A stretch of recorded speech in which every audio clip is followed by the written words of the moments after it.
أعوذ بالله من الشيطان الرجيم. بسم الله الرحمن الرحيم. السلام عليكم ورحمة الله تعالى وبركاته. Alhamdulillah wassalatu wassalamu ala Rasulillah. Kita mulakan dengan bacaan Ummul Kitab Al-Fatihah.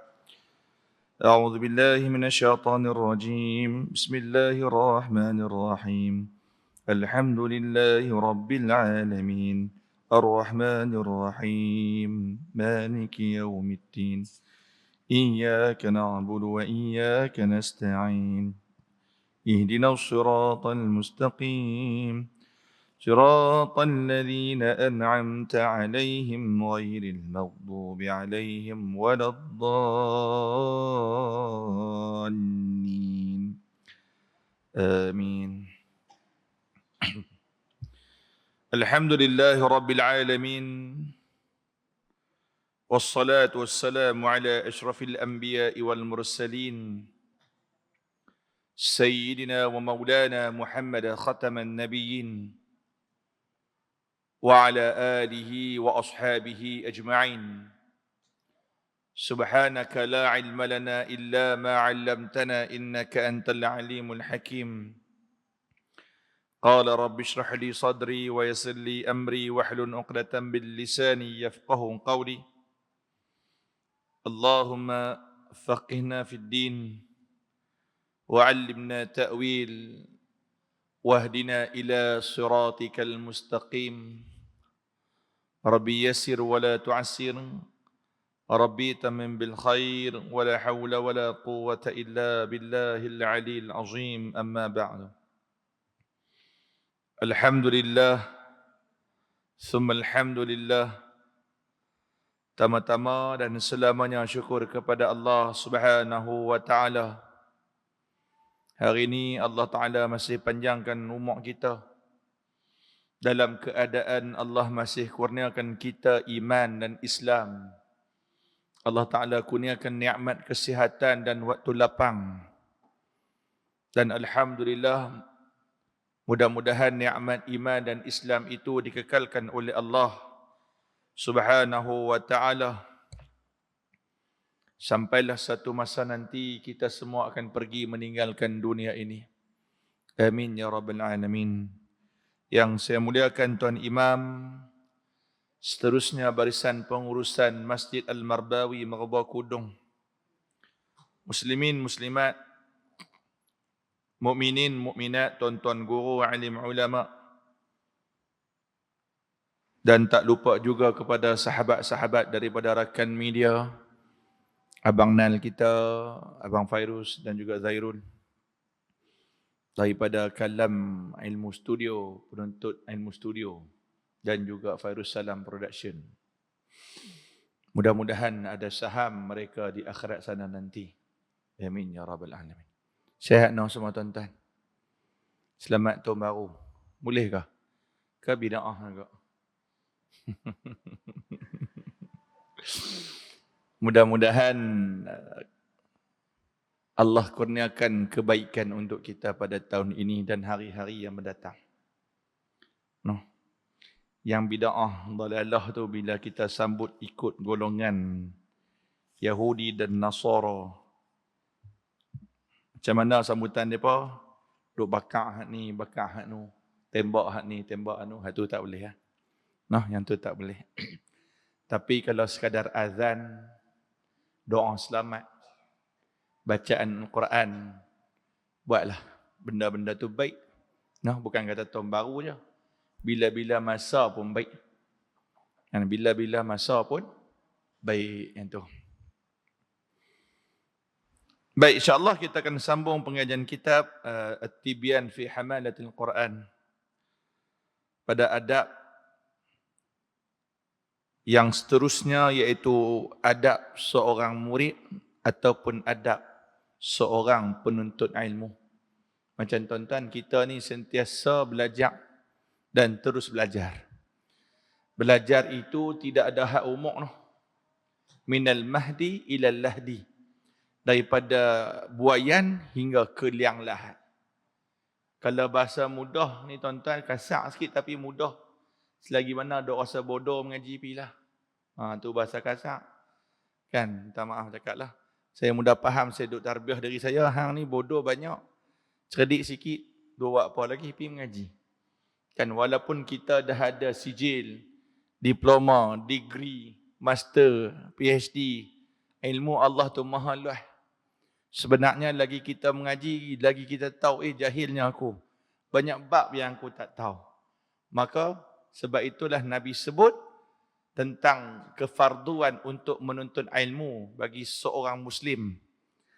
Kefarduan menuntut ilmu itu Nabi gambarkan minal mahdi ilal lahdi, daripada buayan hingga ke liang lahat.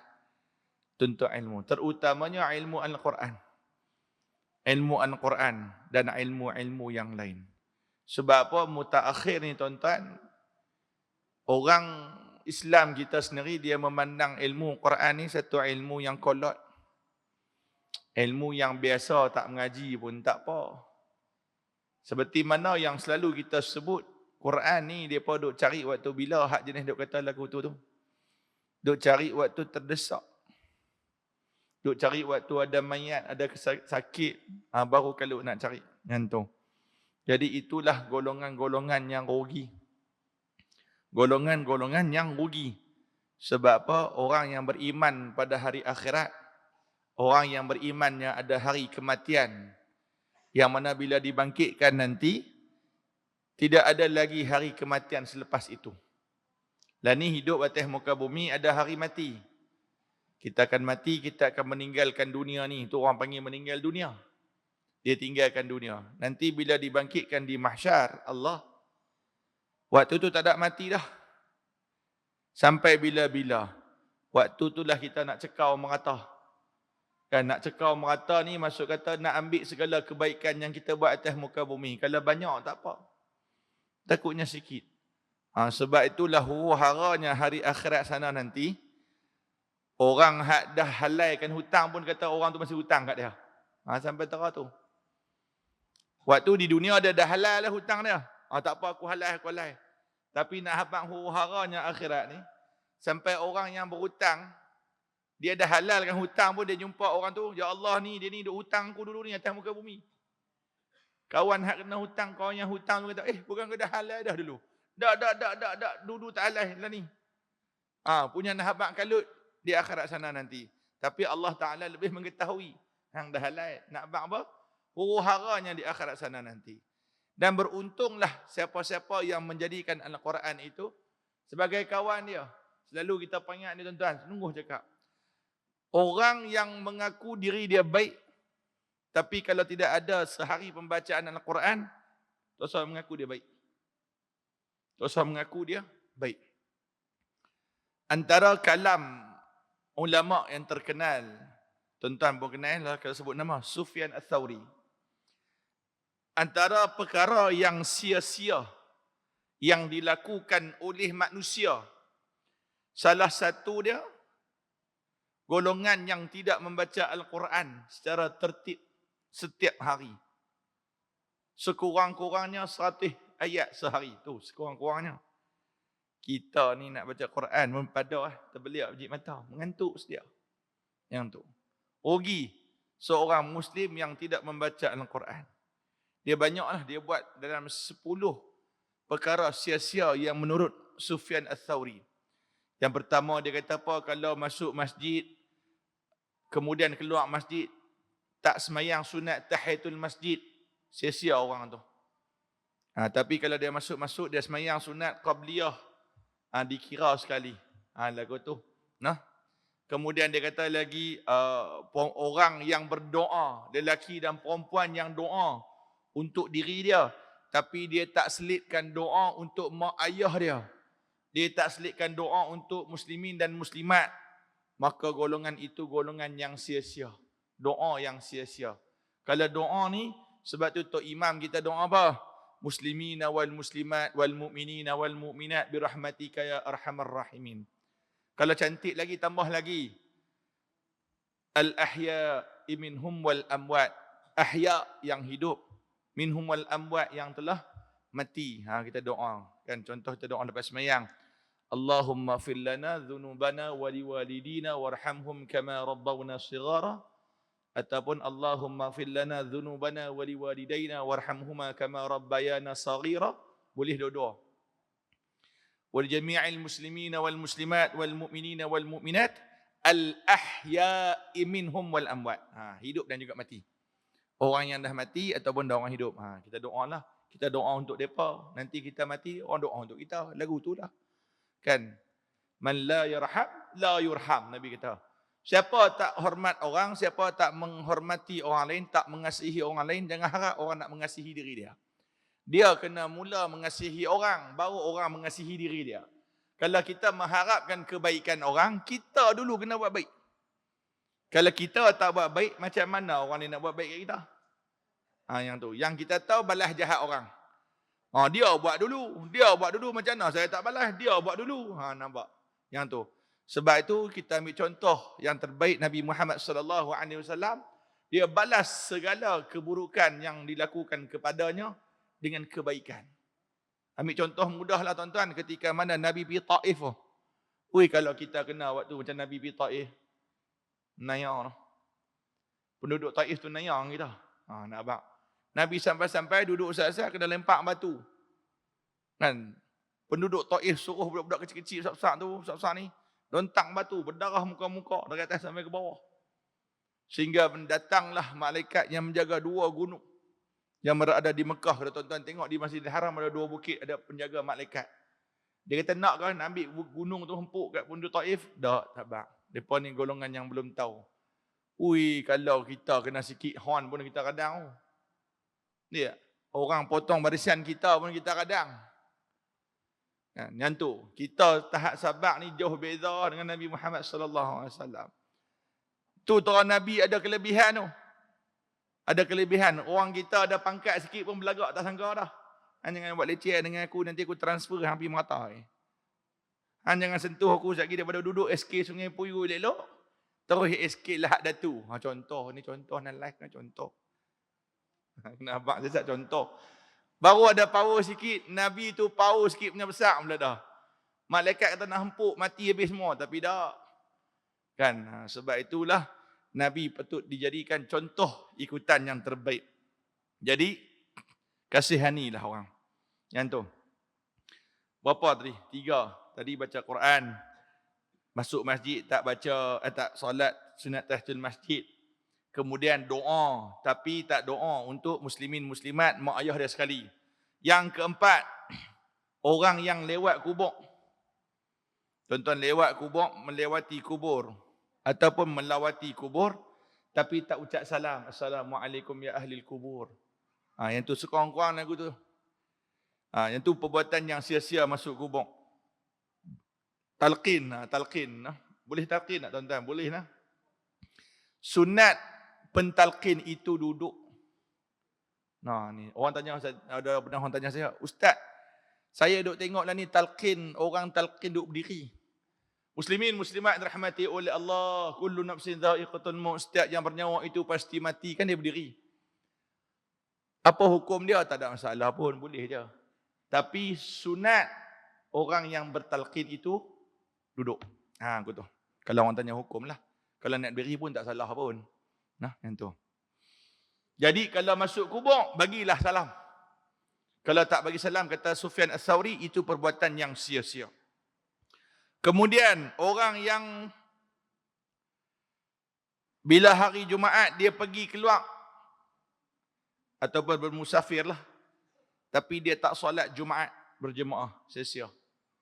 Kita mazhab Syafi'i, kalau keluar hari Jumaat nak musafir hari Jumaat, kalau nak dapat rukhsah solat Jumaat itu, keringanan hari Jumaat, kena keluar sebelum subuh. Keluar sebelum subuh. Tu pun sebenarnya pilah sembahyang Jumaat pun. Tu mudah faham. Clear tak? Jelas tak? Tapi tuan-tuan keluar contoh pukul 5, nak pi Hatnyai. Kalau ni panas bak Hatnyai kan. Pi Hatnyai, sembahyang Hatnyai pula. Sembahyang subuh di Bukit Kayu Hitam.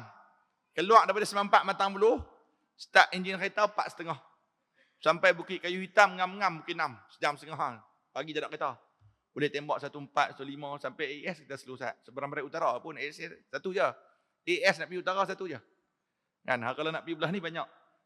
Kan, kilometer 166, typing satu, kemudian adalah banyaklah apa, lupa dah pun, tapi adalah. Mudah-mudah, kalau nak mudah pasang Waze. Kamera di depan. Itu bahasa Melayu kita. Kan? Tu pun kena saman kau baru ni. Tak perasan. Kena juga kan tu terus pasang AS tu. Pasang Waze. Contoh keluar sebelum subuh sampai Bukit Kayu Hitam. Sembahyang subuh di situ. So kita keluar sebelum subuh dah kan hari Jumaat. Dia kira musafir. Masuk border beratong apa semua. Kalau tuan-tuan nak pergi naik kereta, bawa lah kereta tuan-tuan, pergi chop insurans apa semua tu dekat. Saya cerita bila. Kan company banyak-banyak, bayar RM29 satu kereta. Kan? Saya bayar RM29. Masuklah beratok, bayar kat kaunter 25 baht untuk driver sekali. Penumpang 15 baht. Ni saya ceritalah. Masuk ke dalam, pergi chop dulu. Dekat kaunter. Bawa tunjuk grant dengan pasport. Saya ceritalah. Masuk, duk ronda kat Sadau, beli beras wangi. Beli kacang gajus, beli apa semua, naik Tala Pisang Kelah. Kan Masjid Sultan tu. Masjid besar tu kan. Duduk lepak apa semua, beli shopping, sedap-sedap Jumaat. Memang kita ada keringanan, tak pergi sembahyang Jumaat pun tak apa. Tapi dah lalang pergi je lah. Kan? Pergi je lah, benda tak lama pun, habis kuat sejam tu tak. Jumaat ni habis kuat, sejam. Tu pun bergantung pada Tok Khatib. Kadang-kadang Tok Khatib cepat, lagi cepat dia. Kalau saya setiap khutbah, habis lama 20 minit khutbah pertama dan khutbah kedua. Sebab tu bagus, kalau masjid ni lagi clear. 3 jam. 1, 2, 3. Tapi jam belah kanan mampu dah, dia bawa bateri tak? Tak boleh. Sebab baru-baru di khutbah tu yang tahu, saya tengok. Takkan pukul 6. Oh, kena silap. Mata saya kalau ada khutbah, saya suka tengok jam. So saya boleh estimate waktu kita khutbah. Duk Ustaz, tak ada masalah dengan contoh yang tu. Jadi tapi kalau orang tak mengajarkan solat Jumaat berjemaah, rugi, kata Sufyan Tsauri. Kemudian dah berapa dah tu? Yang kelima. Keenam, tak tahu dah. Keenam. Sesiapa yang hidup di kalangan adanya para ulama yang ramai tapi tidak menggunakan kesempatan itu untuk menambahkan ilmu pengetahuan, rugi orang tu. Ada ulama, ada para alim, faqih. Tuan-tuan, rugi orang tu tak menambah ilmu. Rugi kita banyak kan. Tambah-tambah kita pula ada medium untuk kita belajar menuntut ilmu. Ni kita ada TikTok. Kita ada YouTube. Kita ada apa nama ni? Instagram, macam-macam lah kan, Facebook. Tapi kalau kita tak menuntut ilmu, rugi. Golongan yang rugi. Kita ni dah tak nak cerdik sangat. Tapi duk berasa cerdik. Cerdik selalu. Berasa macam pandai semua. Yang tu. Kemudian, golongan yang sia-sia yang keenam. Yang ketujuh. 2 orang lelaki yang berkawan. Tetapi tidak menanya keadaan masing-masing dan keluarga. Bersahabat. Tapi tak tanya keluarga. Saya cepatkanlah. Yang ke-8. Lelaki, orang, dia jemput seseorang untuk main rumah dia. Jadi tetamu lah. Tiba-tiba tetamu tu main rumah dia, dia layan acuh tak acuh. Itu bahasa kita, bahasa buku. Kan? Ataupun kita mudah faham, layan macam tahu apa nak layan. Macam tak mampu layan. Golongan yang sia-sia. Lain kali kalau nak buat lagu tu, tak payah panggil dia tu. Jemput orang. Panggil orang main rumah. Tengok-tengok tak layan, tetamu main rumah. Tak payah panggil. Kan, rugi. Ataupun sia-sia golongan perbuatan tersebut. Yang ke-9, pemuda yang menjadikan zaman mudanya berlalu begitu saja. Allahu Akbar. No. Semua geng-geng kita bukan pemuda dah ni semua ni. Semua geng 40 kat atas ni. Betul lah. Hak muda sikit pun saya lah rasanya. adik ni boleh muda. Dia berdua ni. Hak lain ni semua rambut putih duk keluar dah. No. Tapi tak apalah, ada agak kesedaran di penghujung-penghujung tu. Kan alhamdulillah, mudah-mudahan kesedaran ini berkekalan sampai mati. No, itu kita nak kesudahan. Yang mana orang muda menjadikan zaman mudanya berlalu begitu saja tanpa memanfaatkan waktu yang berharga untuk menuntut ilmu. Dia beza tuan-tuan, menuntut ilmu waktu muda ni dia lekat lama. Betul tak? Apa hak kita hak mengaji waktu muda tu dia lekat lama berbanding hak tua ni. Waktu kita tua-tua mengaji, tak lekat lama. Sebab tu try mengapai Quran. Tak? Beza mengapai Quran waktu budak zaman budak dengan tua-tua. Kita waktu lah ni nak mengapai Quran bukan dia dah.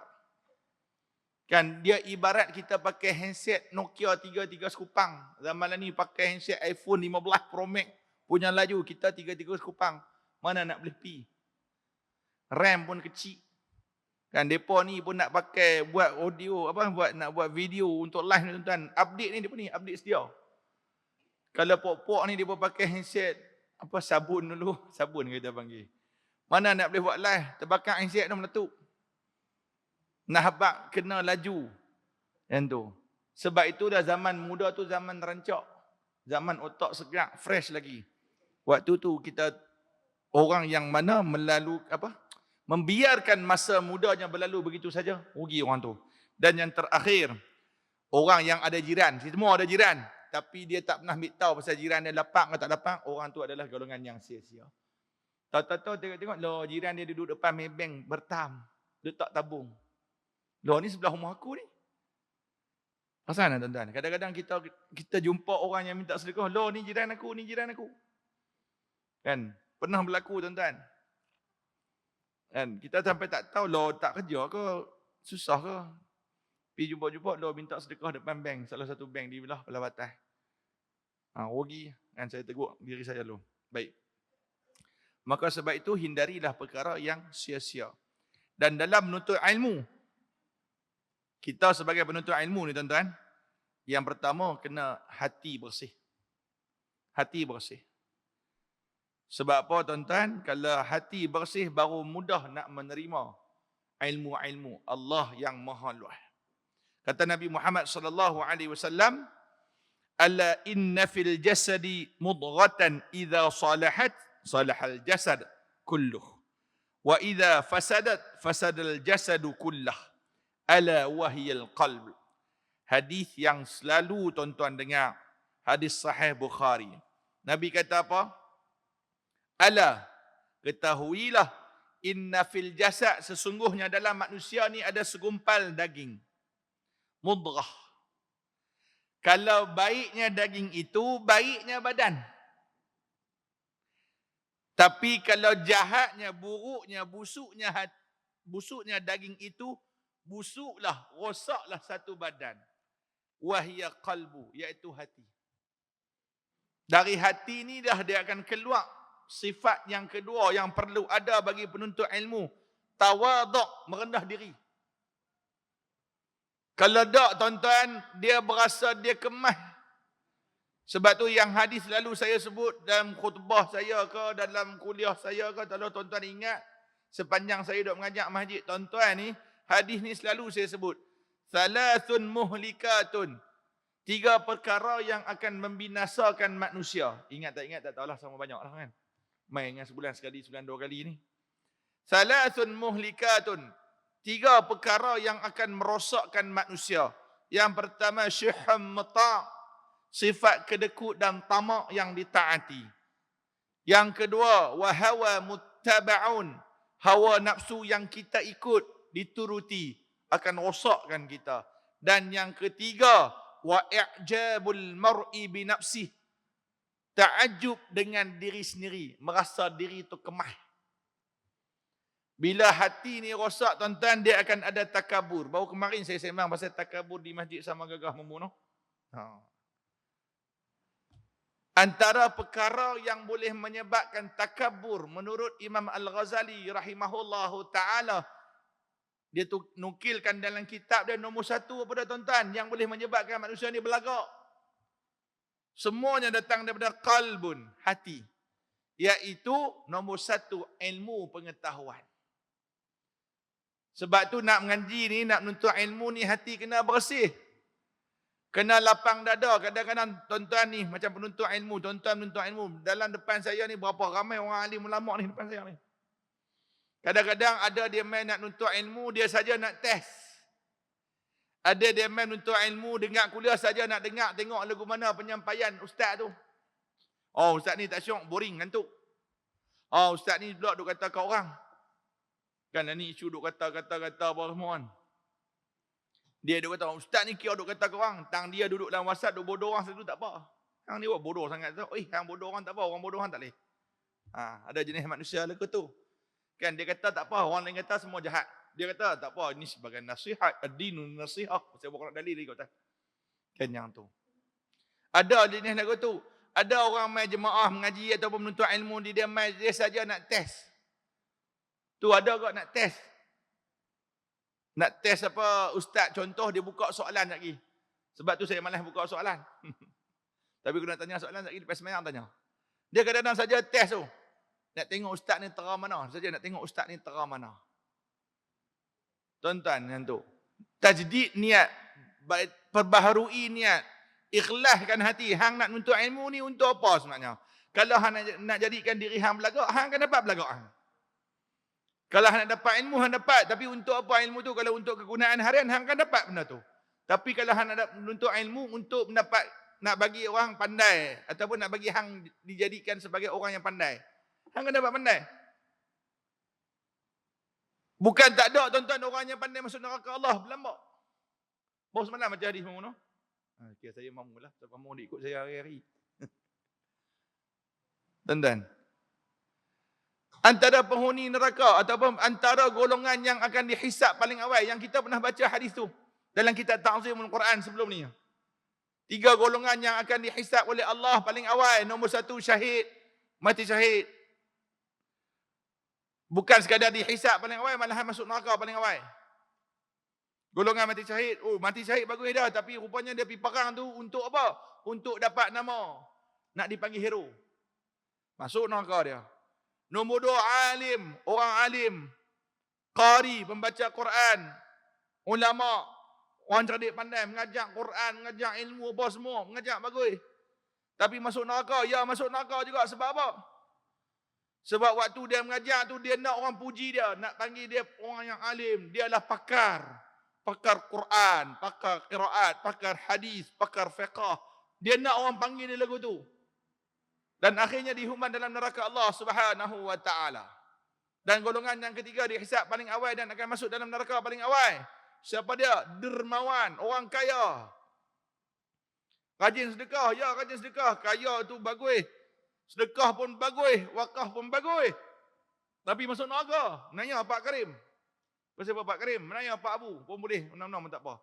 Asalkan nak nanya juga. Sebab apa nanya?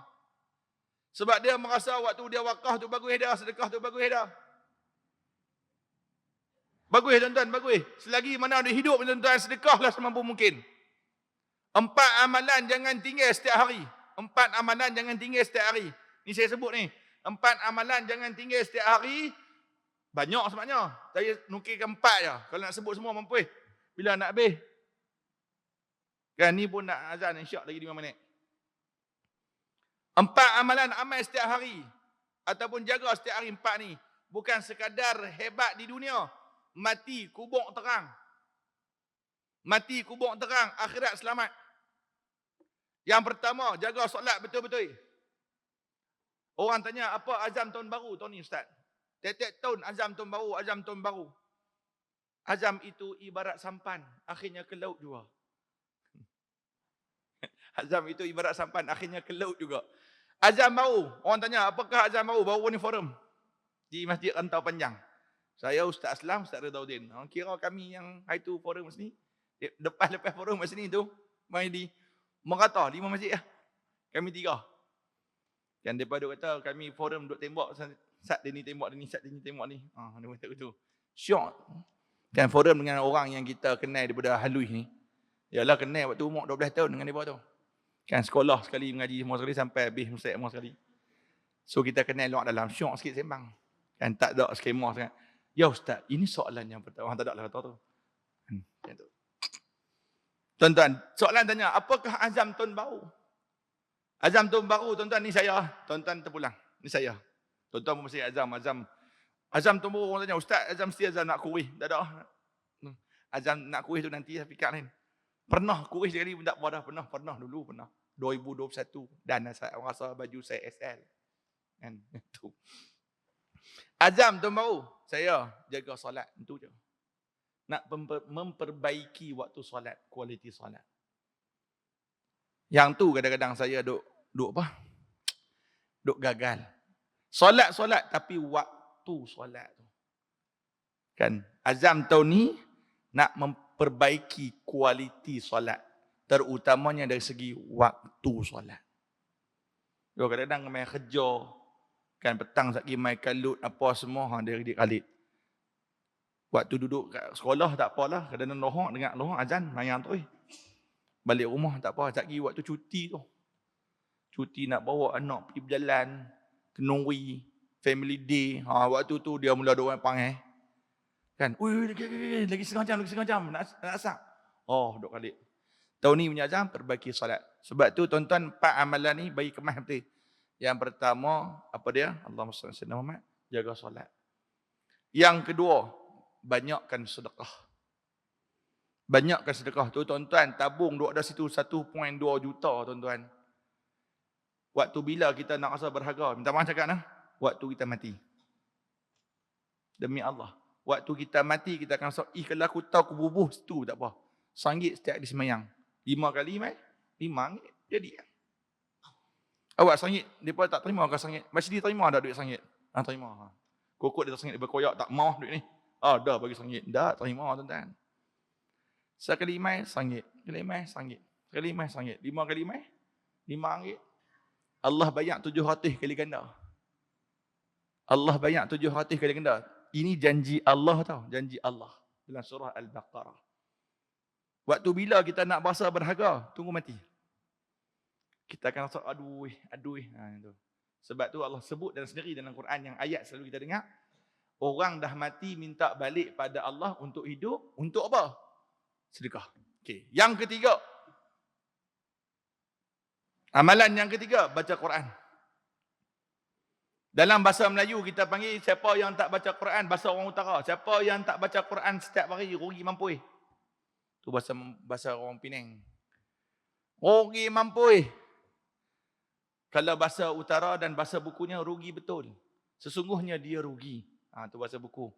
Sesungguhnya orang itu adalah orang yang rugi, tapi tak berasa kan. Tak dia tahu apa nak lekat dengan jiwa ni. Rugi mampui tak baca Quran. Sungguh cakap. Tak usah duk mengaku diri baik kalau tak baca Quran. Kan?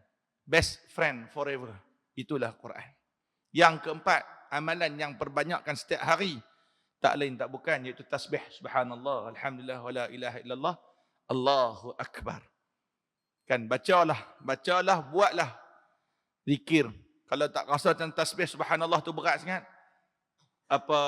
Zikirlah dengan la ilaha illallah. Yang tidak menggunakan mulut, hanya menggunakan lidah. La ilaha illallah.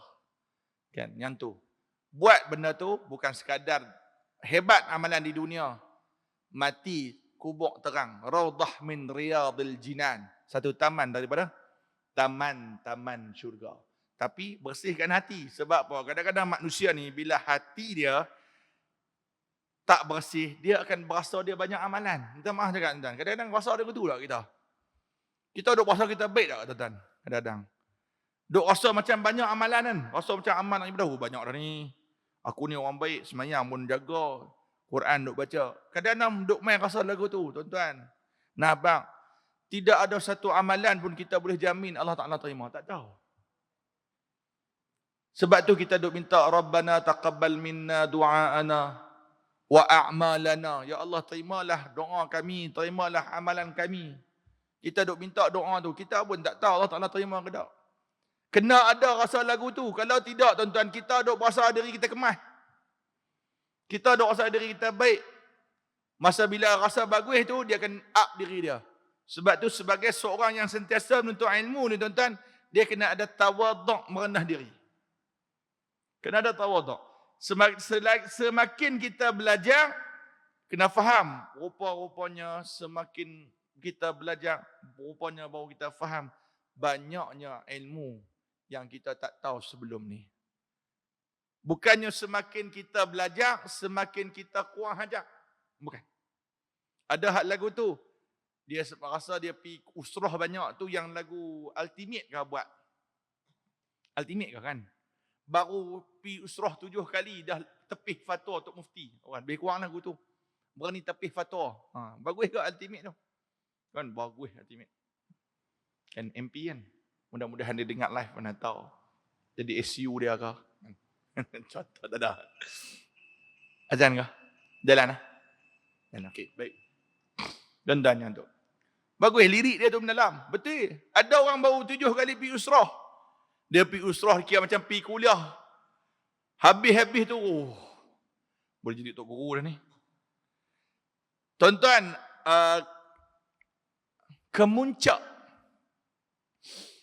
kemuncak kesombongan ataupun kemuncak keburukan seorang penuntut ilmu adalah apabila dia merasa diri dia lebih bijak daripada tok guru dia. Kemuncak kesombongan seseorang penuntut ilmu ataupun seseorang yang menuntut ilmu tak ada guru dia, bila dia rasa dia lagi cerdik daripada tok guru dia. Itu kemuncak kesombongan. Sebab itulah kata Imam An-Nawawi dalam kitab Tibyan ni kata apa? Murid ni, menuntut ilmu ni kena merendah diri. Ada satu syair yang berbunyi al-ilmu harbun lil fatal muta'ali kasailil harbun lil makanil ali. Ilmu itu tidak akan sampai kepada orang-orang yang sombong diri. Sebagaimana air harbun, kasail harbun, seperti mana air banjir, air bah yang takkan sampai di makanil ali, ke tempat yang tinggi. Nampak apa? Ilmu ni sebenarnya satu benda yang mulia. Dia takkan ada pada orang yang hina, iaitu orang yang menyombong diri. Orang yang sombong diri, ada satu titik kesombongan dalam hati dia, haram syurga bagi dia. Dan antara penyebab manusia boleh jadi sombong adalah ilmu pengetahuan. Yang tu. Sebab tu adab kita sebagai menuntut ilmu, tuan-tuan dan saya semua, kita masih hidup belajar. Masih belajar sampailah mati. Kan? Tolong ada sifat tawaduk, merendah diri. Kan? Contoh kadang-kadang ilmu yang kita belajar, alah pernah dengar dah pun, tahu dah betul tak? Contoh tuan-tuan dengar kuliah ni, yang saya kuliah ni, berapa ratus kali dah tuan-tuan dah dengar ni. Halah, duk ulang benda yang sama. Berapa ratus kali, berapa puluh-puluh kali dah ustaz-ustaz duk sebut. Tak lain ustaz duk sebut pun. Tapi nak abang cerita apa? Hormatilah. Terimalah. Bukan bermaksud kita, alah ustaz ni awak duk cakap benda lagu ni, kami duk tahu dah. Jadi ambillah walaupun dengan cara kita rasa kita dah pernah dengar ilmu yang sedemikian rupa. Kadang-kadang ilmu yang disampaikan oleh ustaz-ustaz, tok guru ke mana-mana, kau tuan-tuan pergi ceramah mana-mana, benda tu benda basic je pun, duk biasa dengar dah banyak kali daripada kecil sampai ke tua. Contoh kelebihan Yasin, saya contoh kelebihan Yasin. Tuan-tuan baca Yasin daripada kecil dia. Daripada kecil sampai ke tua, sampai ke lani dia duk baca Yasin ni. Duk cerita kelebihan. Baca Yasin ala mautakum, bacalah Yasin, iqra'ul Yasin ala mautakum. Baca Yasin kepada orang yang mati, di sisi orang mati. Bukan tak dengar hadis tu dengar lama dah. Kan dengar lama, tahu dah kan. Tapi ustaz, ustaz ulang benda ni. Tak ada benda lain. Tak tuan-tuan. Ilmu itu kadang-kadang kita dengar berulang, tapi ambillah dia. Kan ambillah dia. Yang tu. Jadi kata Imam Nawawi, murid itu mesti patuh kepada gurunya dan selalulah bermusyawarah dalam urusan-urusannya. Hendaklah dia terima perkataan gurunya seperti orang yang sakit, yang berakal, menerima nasihat doktor, yang menasihati, yang mempunyai kepandaian, maka demikian itulah lebih utama. Sama Imam An-Nawawi kata apa? Sama macam kita pergi jumpa doktor. Kita sakit ni tuan-tuan, sebab tu kalau mengikut kajian,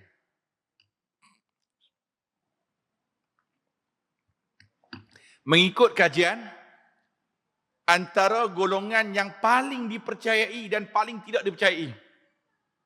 Paling tidak dipercayai saya tak sebut lah. Kan, saya sebut sebab dia buat live, saya tak boleh sebut lah. Kan, golongan ni ikut kajian. Golongan yang paling dipercayai oleh rakyat Malaysia, nombor 1, doktor. Doktor kan ni nak nampak, doktor ni untung. Kan, untung apa? Kalau dia ambil batu tepi jalan. Yang ni batu ni sebenarnya kalau bubuh layak ni goncang, insya-Allah kanser tahap 4 pun hilang. Orang beli batu tu. Sebab tu apa syarikat farmasi hak besar-besar bubuhkan mak doktor depan mesti pakai binatang tu, bubuh dada tu binatang apa panggil? Apa stroskop tu lah. Nak tahu nama binatang tu pun tak tahu. Hak doktor dengar kat telinga tu apa stroskop lah. Nanti lah skop. Kalau tak bubuh binatang tu tak kira. Tak kira sebagai doktor. Serupa Roblox adik ipar saya kerja bahagian tu. Bahagian perubatan. Gantung situ kat side mirror apa? Cermin tengah. Okey, doktor lah. Okey. Doktor. Okey. Betul. Powerful tu binatang tu. Bubuh kat tengkong. Ibu apa yang dirahmati oleh Allah, batu ni sebenarnya adalah batu kajian apa? Rendam dalam air selama 1 malam, esok minum. InsyaAllah. Kencing manis tuan-tuan. Darah tinggi tuan-tuan akan turun secara mendadak. Cuba 7 hari. Jual. Padahal batu kutip tepi jalan. Contoh. Dia kutip tepi jalan. Tuan-tuan. Berapa ramai orang beli. Golongan yang kedua yang dipercayai ni menurut kajian lah. Wallahu ta'ala alam. Adalah guru. Tapi yang mengejutkan saya golongan yang ketiga. Tok Bomo. Kira orang Malaysia ni percaya juga Tok Bomo. Percaya Tok Bomo. Kan. Kira orang Malaysia ni kemas. Guru dengan Tok Bomo bersaing lah. Guru pun dia tak percaya. Tok Bomo. Tok Bomo kira. Tuan-tuan yang tu. Jadi, sebab itulah sebagai penuntut ilmu, terimalah ilmu. Walaupun ilmu itu sering kita dengar. Yang tu sering. Sama macam kita pergi sakit kepala. Sakit kepala ni dah tahu dah. Pergi klinik sekali. Doktor dia akan cek darah tinggi, ketekanan darah. Cek suhu dengar. Ubat dia akan bagi paracetamol. Yang kedua, batuk. Batuk dan sesama. Dia bagi ubat batuk, cetirizine. Ubat tu ubat sesama. Bila dicampur sekali lah, cetirizine apa tu. Kemudian, bila lajak sikit, dia bagi antibiotik. Antibiotik pun kena demam lama sikit, sehari kat atas baru dia bagi. Kalau baru demam pukul 4, dia tak bagi lagi. Dia suruh telan tu, paracetamol. Kita bukan tahu dah. Hak tu. Kalau darah tinggi, dia bagi ubat darah tinggi. Kalau kecil manis, dia bagi ubat kecil manis. Kita pun tahu benda tu. Tapi kita terima tak? Terima. Bukan kita bisa sakit demam. Ni bagi nanti kita tolong konsum paracetamol. Doktor, tak habis-habis ke paracetamol ni? Rumah saya 4 papan kot. Kan? 4 papan dah habis saya telan tadi. Tak ada ubat lain ke? Paracetamol tak boleh. Dia tukar ubat lain. Tapi jenis tahan sakit juga. Tahan sakit apa nama, Allah lupa nama tu. Kalau tuan-tuan pergi selalunya paracetamol dengan satu lagi, lupa dah. Ubat tahan sakit lagu tu dia bagi. Kalau sakit kepala sikit, dia bagi Poston. Kan? Hak warna kuning tu. Itu kita tahu dah. Itu juga boleh untuk sakit gigi, untuk aksiden. Kan tu? Kan perubatan. Kita tahu. Tapi kita ambil juga. Sebab apa? Dia doktor. Ada ilmu bahagian bidang dia tersebut. Sebab itu adab yang seterusnya, adab yang keempat. Sebagai penuntut ilmu, iaitu ambillah ilmu dari ahlinya. Ambillah ilmu, sesuatu ilmu daripada ahlinya. Terutamanya ilmu agama, tuan-tuan. Kalau tuan-tuan nak belajar fardu ain, nak belajar tentang hukum hakam, ambil ilmu daripada orang yang faqih. Faqih itu maksud apa? Faqih itu orang yang mahir. Fiqh, ambil orang yang bidang fiqh.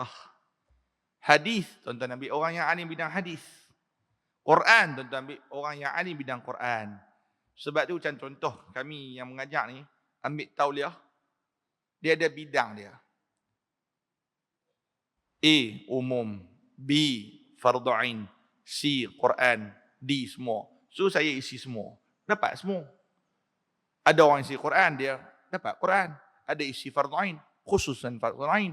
Ada ceramah umum, dapat ceramah umum. Mengikut kemampuan diri. Clear tak? Nanti waktu temu duga pun, dia akan tanya soalan, contoh ambil semua. Dia tanya, Ustaz, okey jawab. Apa hukum ni? Okey, apa pandangan Ustaz tentang tasawuf? Apa pandangan Ustaz tentang tarikat? Dia tanya semua. Sebab kita nak ambil semua. Kan, fardu ain di situ, Quran di situ, hadis. Dia tanya aku tu. Sebab apa tuan-tuan? Takut silap ahli, maka jadilah golongan yang baru, bukan barulah, lani-lani duk naik. Kan? Sikit-sikit duk kata orang sesat. Sikit-sikit duk kata orang melakukan perkara bid'ah. Sedangkan Imam Syafi'i sendiri menyebut di dalam kitab dia, kan, tentang bid'ah itu terbahagi kepada dua, bid'ah yang baik dan bid'ah yang sesat. Jadi bila silap guru, jadi itulah Imam Nawawi pun kata apa?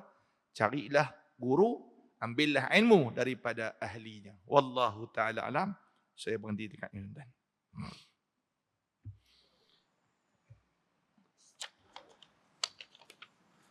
A'udzu billahi minasyaitonir rajim. Bismillahirrahmanirrahim. Alhamdulillahi rabbil alamin wassalatu wassalamu ala asyrafil anbiya'i wal mursalin wa ala alihi wa ashabihi ajma'in. Allahumma arinal haqqa haqqan warzuqna ittiba'ah wa arinal batila batilan warzuqna ijtinabah. Allahumma inna na'udzu bika min munkaratil akhlaq. Allahumma jannibna min munkaratil akhlaq wal a'mal wal ahwa wal adawa. اللهم انصر الإسلام والمسلمين والمجاهدين والمستضعفين في فلسطين خصوصا في غزة وفي كل مكان وفي كل زمان. اللهم دمر أعداءك أعداء الدين. ربنا عليك توكلنا وإليك أنبنا وإليك المصير. ربنا آتنا في الدنيا حسنة وفي الآخرة حسنة وقنا عذاب النار والحمد لله رب العالمين. أقول قولي هذا وأستغفر الله العظيم ولكم. والسلام عليكم ورحمة الله تعالى وبركاته.